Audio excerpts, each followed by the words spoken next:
Hello my dear 8th standard students. இந்த வீடியோவில் உங்களுக்கான important graph example questions பார்க்க போகிறோம். இது வந்து miscellaneous practice problemல இருக்க questions. Draw a graph for the following data. எப்பயுமே நம்மளுக்கு கிராஃப்னு சொல்லும் போது அவங்க வந்து இந்த மாதிரி வேரியபிள்ஸாக தானே தந்திருப்பாங்க உங்களுக்கு. ஆனால் இப்போ பார்த்தீங்கன்னா உங்களுக்கு ஒரு டேபிளர் காலம்ல தந்திருக்காங்க. இதுக்கு நம்ம கிராஃப் எழுதணும். இது ஒன்றுமே இல்லைனா பசங்களா செம்ம ஈஸி. மேலே இருக்கிறது எக்ஸ் கீழே இருக்கிறது ஒய் இப்படின்னு கன்சிடர் பண்ணிக்கணும். லீனியர் ரிலேஷன் நம்ம வந்து இந்த இந்த இது எக்ஸ் ஒய் அதாவது 2,4 3,9 4,16 5,25 6,36 இதெல்லாம் வந்து ஒரு ஸ்ட்ரெயிட் லைன்ல வருமா அதை தான் நம்ம இந்த கிராஃப்ல செக் பண்ண போறோம்.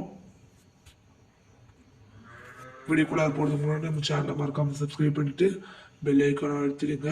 இந்த வீடியோ உங்களுக்கு ரொம்ப யூஸ்ஃபுல்லாக இருக்கும். நல்லா கிளியராக அண்டர்ஸ்டாண்ட் பண்ணிக்கோங்க. இது வந்து இம்பார்ட்டன்ட் கொஸ்டின் 5 மார்க்கில் வரும். எக்ஸ் ஒய்னு நம்ம எடுத்துக்கிட்டோம் இல்லையா. ஃபர்ஸ்ட்டு இதெல்லாம் வந்து 2ஆல் multiply பண்ணியிருக்காங்கல்ல.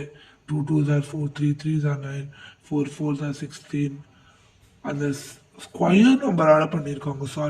Square number 3 square 9 4 square 16 5 square 25 6 square 36. First நம்ம வந்து இது ஒரு கிராஃப் வரைஞ்சு பிளாட் பண்ணுவோம் பாயிண்ட்ஸை. அதுக்கடுத்து ஒரு ஸ்ட்ரெயிட் லைன்ல வருதான்னு பார்க்கலாம். ஃபர்ஸ்ட் நான் வந்து உங்களுக்கு ஒரு கிளியரான கிராஃப் வரைஞ்சிருக்கேன்.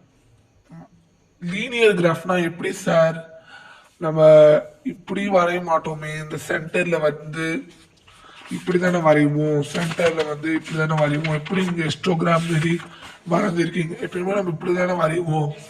எதுக்கு இப்போ இப்படி வரைஞ்சிருக்கீங்க நிறைய பேர் கேட்கலாம். ஃபர்ஸ்ட் நீங்க கொஸ்டினை நல்லா ஒத்து பாருங்க. இதுல கொடுத்துருக்க எல்லா நம்பரும் positive.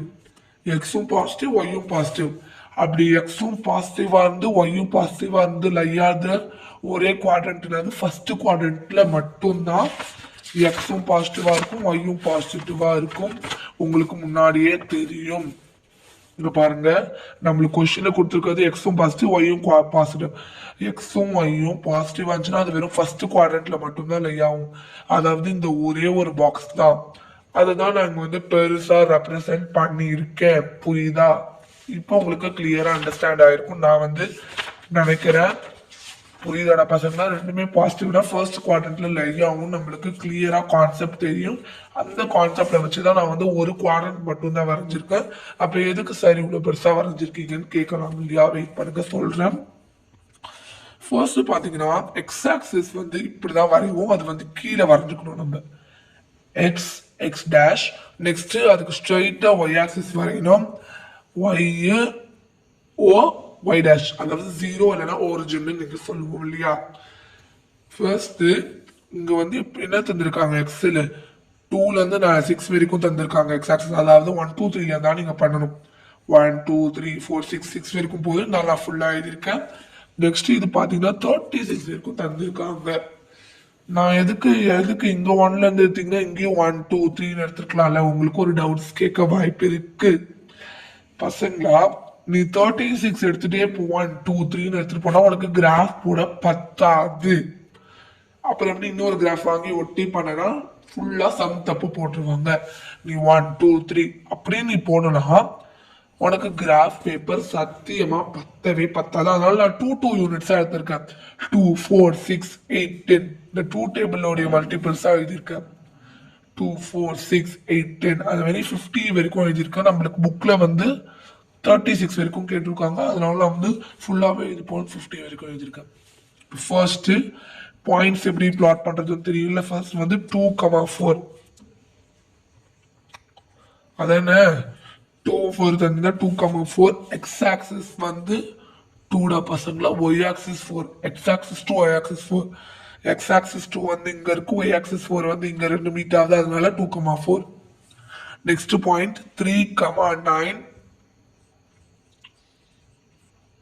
x-axis, y-axis, x-axis 3, y-axis 9. x-axis 3 வந்து இங்க இருக்கு, y-axis 9. இப்போ வந்து உங்களுக்கு டவுட் வரலாம், இங்க 8 இருக்கு 10 இருக்கு, 9 எங்க கண்டுபிடிக்குதுன்னு கேட்டீங்கன்னா இது ரெண்டுத்துக்கும் நடுவில் சென்டர் லைன் இருக்குல்ல, that is 9. அப்ப நம்மளுக்கு 3 எங்க இருக்கு, இங்க இருக்கு. 9 இங்க இருக்கு. அப்ப இந்த பாயிண்ட் தான் நம்ம வந்து சொல்லுவோம். இங்க எப்படி 3,9 வந்துச்சுன்னு கேட்டீங்களா? இப்ப 2க்கும் 4க்கும் நடுவில் 3 கிடையாது. இந்த சென்டர் லைன் பிரியுதுல இது 3, இப்ப இது 5, இது 6, இந்த சென்டர் லைன் அது 7, நெக்ஸ்ட் 8க்கு அடுத்து இந்த சென்டர் லைன் 9. புரியுதா? அது மாதிரி தான் இப்போ இங்க 16 இருக்குல்ல, அந்த சென்ட்ரல் லைன் வந்து 17 ரெப்ரசென்ட் பண்ணுது. 18க்கு அடுத்து 20 இருக்கா, 20க்கும் 18க்கும் நடுவில் 17 இருக்கு, சாரி 19 இருக்கு. இது மாதிரி நீங்க வந்து கான்செப்டை புரிஞ்சுக்க ட்ரை பண்ணுங்க. Don't mug up it. சரியா? இப்போ நான் சொல்றேன் 2, இந்த சென்ட்ரல் லைன் 3, இங்க வந்து சென்ட்ரல் லைன் 5. இது மாதிரி ஒவ்வொரு 2 யூனிட்ஸ்க்கும் அதோடைய சென்டர் பாயிண்ட் வந்து அதுக்கு முன்னாடி இருக்க யூனிட்ஸா இருக்கும். இப்போ நம்மளுக்கு 3,9 தந்திருக்காங்க. 3,9 எங்க இருக்கு? எக்ஸ் ஆக்சிஸ் 3 இதோ இருக்கு, ஒய் ஆக்சிஸ் 9 வந்து 10க்கு 8 லைன், அதாவது இந்த 10க்கு 8 போக சென்ட்ரல் லைன் தான் 9. அப்ப 3,9 குறிச்சாச்சு. தேர்ட் பாயிண்ட் பார்த்துடலாமா? 4,16. Third point what they are given 4,16 தான் பசங்களா. x4 y16. x4 தோ இருக்கு, y16 எங்க இருக்கு? தோ இருக்கு. நேரம் வாங்க. இப்போ உங்களுக்கு கிராஃப் கிளியரா தெரியும்னு நினைக்கிறேன். நம்மளுக்கு வந்து எக்ஸ் ஆக்சிஸ் 4 தந்திருக்காங்க. எக்ஸ் ஆக்சிஸ் 4னா அது இங்க லைஸ் ஆகுது. நெக்ஸ்ட் ஒய் ஆக்சிஸ் 16னா இங்க இருக்கு 16. இது ரெண்டும் மீட் ஆகிற பாயிண்ட் இதுதான். 4 இங்க போய் இங்க மீட் ஆகும், 16 இங்க மீட் ஆகுது. இந்த பாயிண்ட் நம்ம குறிச்சாச்சு. இப்போ நெக்ஸ்ட் பாயிண்ட் பார்த்துடலாமா? 5,25 பசங்களா. 5,25 இது டேலண்ட் எக்ஸாம்ல கேட்குறாங்க. எக்ஸ் வந்து 5, ஒய் வந்து 25. இங்க எக்ஸ் 5 எங்க இருக்கு? தோ இருக்கு. இப்போ நான் அதே மாதிரி சொன்ன மாதிரி 25 எங்க இருக்கு? 24 இங்க இருக்கு, 26 இங்க இருக்கு. அப்ப 25 எங்க இருக்குன்னு எல்லாரும் கண்டுபிடிச்சிட்டீங்களா? இது ரெண்டுத்துக்கும் நடுவுல இருக்கும். 24க்கும் 26க்கும் சென்டர்ல ஒரு லைன் பாஸ் ஆகுதா? தெரியுது இல்லையா? 24க்கும் 26க்கும் சென்டர்ல ஒரு லைன் பாஸ் ஆகுதா? இந்த சென்டர்ல ஒரு லைன், அதுதான் உங்களுடைய 25. உங்களுக்கு இன்னும் புரியலன்னா கேளுங்க, டவுட்ஸ் வீடியோ கமெண்ட்ஸ் கேளுங்க, கிளியரா சொல்றேன். அப்ப 5,25 வந்துருச்சு. 5 இங்க இருக்கு, எக்ஸ் ஆக்சிஸ் 5 வந்து இங்க போகுது, இப்படியே போகுது. நெக்ஸ்ட் ஒய் ஆக்சிஸ்ல 25 தூரம் இருக்கு. இது ரெண்டும் இந்த இடத்துல தான் மீட் ஆகுது. புரியுதா? 5 தூரம் இருக்கா, 5 ஸ்ட்ரைட் அங்கே வருது, 25 இங்கே வருது. கிளியரா இல்லைனா வீடியோ சொல்லுங்கடா. 636 X axis 6, Y axis 36. X axis 6, Y axis 36 கிராஃப்ல ரெப்ரசன்டேட் பண்ணும்போது எக்ஸ் ஆக்சிஸ்னா அதுதான் 6 தோ இருக்கு, 36 பார்த்துட்டு வாங்க. ஒய் ஆக்சிஸ்ல தோ இருக்கு. இது ரெண்டும் இங்கே தான் மீட் ஆகுது. இங்கே பார்த்துக்கிட்டீங்களா? 6 ஸ்ட்ரெயிட்டாக வருது, 36 இப்படி வருது. இது ரெண்டு இங்கே தான் மீட் ஆகுது. அப்போ 6,36 குடிச்சாச்சு, கிராஃப் முடிச்சாச்சு. நெக்ஸ்ட் என்ன கேட்டிருக்காங்க? Linear relation. அதாவது நம்ம இது எல்லாத்தையும் ஜாயின் பண்ணும்போது ஸ்ட்ரெயிட் லைனில் வருதா சார்? ஸ்ட்ரெயிட் லைனில் வந்தால் yes, it's linear equation. But வரலன்னா அது வந்து நான் லீனியர் ரிலேஷன். ஒரு லைன், ஒரு கிராஃப்ல வந்து ஒரு ஸ்ட்ரெயிட் லைன் வந்துச்சுன்னா அது வந்து லீனியர் ரிலேஷன். ஸ்ட்ரெயிட் லைனாக வரல, இப்படி இப்படி கோடையை வந்துச்சுன்னா நான் லீனியர் ரிலேஷன். இப்போ நான் வரைஞ்சி கண்டுபிடிக்க போகிறேன், லைன் வரைஞ்சி கண்டுபிடிச்சிடலாம் அது லீனியர் ரிலேஷனா நான் லீனியர் ரிலேஷனானு. நெக்ஸ்ட் உங்களுக்கு இம்பார்ட்டன்ட் சொல்ல மாட்டேன், ஸ்கேல் எழுத மாதிராதீங்க. X axis 1 centimetre, Y axis 1 centimetre அப்படியே எழுதிடுங்க. நம்ம வந்து 1 சென்டிமீட்டர் இங்கே எப்படி எடுத்துருக்கோங்க? 1 2 3 1 சென்டிமீட்டர் அதை எடுத்துருக்கோம், அதனால 1 சென்டிமீட்டர். நெக்ஸ்ட் ஒய் ஆக்சிஸ் எப்படி எடுத்திருக்கோம்? 2 யூனிட்ஸாக எடுத்திருக்கும், அதுவும் சென்டிமீட்டர் ஸ்கொயர்ல தான் புக்கில் 2 யூனிட்ஸ் எடுத்திருக்கோம். எதுக்கு சென்டிமீட்டர் ஸ்கொயர்னு கேட்டிங்கன்னா இங்கே சென்டிமீட்டர் ஸ்கொயர் இருக்கு புக்கில், அதனால இங்கே சென்டிமீட்டர் ஸ்கொயர் வந்துடும். கிளியரா? ஓகே. இப்போ நான் ஸ்ட்ரெயிட் லைன் வரைஞ்சிட்டு சொல்கிறேன்.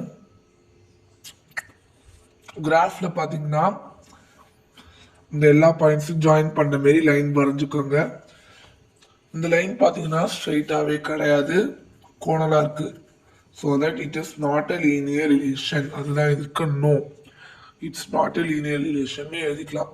ஆனால் பார்த்தீங்கன்னா ஒழுங்காகவே ஸ்ட்ரெயிட்டாக கிடையாது, கோணலாக போகுது. இங்கே வந்து இப்படி போகுது. ஸ்ட்ரெயிட்டாக இருந்துச்சுன்னா சொல்லலாம், இது வந்து கோணலாக இருக்குது. அவ்வளோதான் இந்த சம்மு. தேங்க்ஸ் ஃபார் வாட்சிங். All the best. சேனலை மறக்காம சப்ஸ்கிரைப் பண்ணிடுங்க.